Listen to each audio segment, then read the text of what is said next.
बिस्मिल्लाहिर्रहमानिर्रहीम। वीडियो पूरी देखना। দুঃখের সংলাপ ২০। সূরা জিখরণ। আর আমার কাছে কিয়ামতের জ্ঞান আছে, তাই তোমরা এতে সন্দেহ করো না এবং আমার অনুসরণ করো। এটি সরল পথ, আর শয়তান যেন তোমাদেরকে বিপথগামী না করে। নিশ্চয়ই সে তোমাদের শত্রু। আর ঈসা স্পষ্ট প্রমাণ নিয়ে এসেছিলেন। তিনি বলেছিলেন, আমি তোমাদের কাছে তাদের মধ্য থেকে জ্ঞান নিয়ে এসেছি। অতএব যারা অন্যায় করেছে তাদের জন্য দুর্ভোগ। নিশ্চয়ই আল্লাহ আমার পালনকর্তা এবং তোমাদের পালনকর্তা, অতএব তারই উপাসনা করো। তোমরা যে বিষয়ে মতভেদ করছো, আমিও তাদের একজন। অতএব আল্লাহকে ভয় করো এবং আমার আনুগত্য করো। তারা কি যন্ত্রণাদায়ক দিনের শাস্তির অপেক্ষায় আছে? কিয়ামত ব্যতীত, যখন তাদেরকে হঠাৎ করে ধরা হবে এবং তারা অজ্ঞাত থাকবে। বন্ধুরা সেদিন কৃতজ্ঞ থাকবে এবং তোমরা দুঃখিত হবে না। যারা আমার আয়াতে বিশ্বাস করে তারা একে অপরের শত্রু হবে, সৎকর্মশীলদের ছাড়া। হে আমার বান্দারা, কোন ভয় থাকবে না। তোমরা এবং তোমাদের স্ত্রীরা জান্নাতে প্রবেশ করো। তাদেরকে সোনার থালা ও পানপাত্র পরিবেশন করা হবে, এবং আত্মারা আনন্দিত হবে এবং চোখরা আনন্দিত হবে, এবং তোমরা সেখানে থাকবে যা তোমাদের পালনকর্তা চান।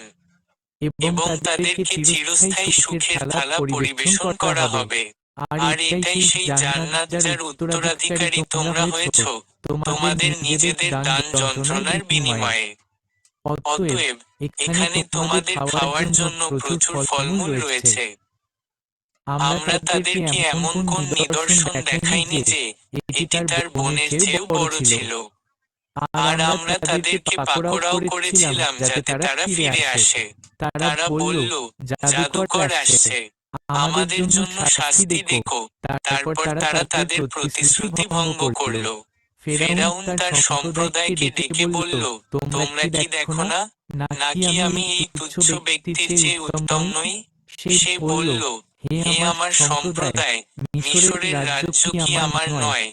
আর এই নদীগুলো কি তোমাদের প্রতিপালকের পক্ষ থেকে প্রবাহিত হচ্ছে, যার প্রতিশ্রুতি তিনি তোমাদের দিয়েছেন? অবশ্যই আমরা হিদায়াত প্রাপ্ত, কিন্তু যখন আমরা পর্দা সরিয়ে দিলাম এবং সে স্পষ্ট দেখতে পেল না, তখন কেন তার উপর সোনার কঙ্কন বা তরবারি পরানো হলো না?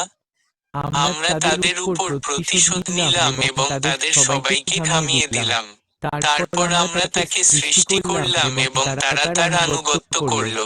প্রকৃতপক্ষে তারা ছিল এক দুষ্ট সম্প্রদায়, এবং যখন তাদের পানিতে পাঠানো হলো, তখন ফেরেশতারা তার সাথে ছিল। তাই সে তার সম্প্রদায়কে তার প্রতি অবজ্ঞা করতে বাধ্য করল, এবং সে অন্যদের জন্য একটি উদাহরণ হয়ে গেল। আর যখন মরিয়মের পুত্রকে হাজির করা হলো, তারা বলল, সে কি উত্তম নাকি সে? তারা তাকে তোমার কাছে কেবল একটি উদাহরণ হিসেবে উপস্থাপন করেনি, বরং তারা একটি বিতর্কিত জাতি। তারা তাকে একটি উদাহরণ হিসেবে উপস্থাপন করেছে, যখন তোমার সম্প্রদায় তার থেকে মুখ ফিরিয়ে নিয়েছিল এবং বলেছিল, আল্লাহর কসম, সে তো একজন বান্দা, যার উপর আমরা অনুগ্রহ করেছি এবং তাকে বনী ইসরায়েলের জন্য পৃথিবীতে তাদের উত্তরাধিকারী হিসেবে আদর্শ করে তুলেছি। আর যদি আমরা চাইতাম, তাহলে তোমাদের মধ্যে থেকেও কিছু লোককে সৃষ্টি করতে পারতাম। वीडियो अच्छी लगे तो लाइक कर देना प्लीज़, और चैनल को सब्सक्राइब कर लेना प्लीज़ मेरे भाई।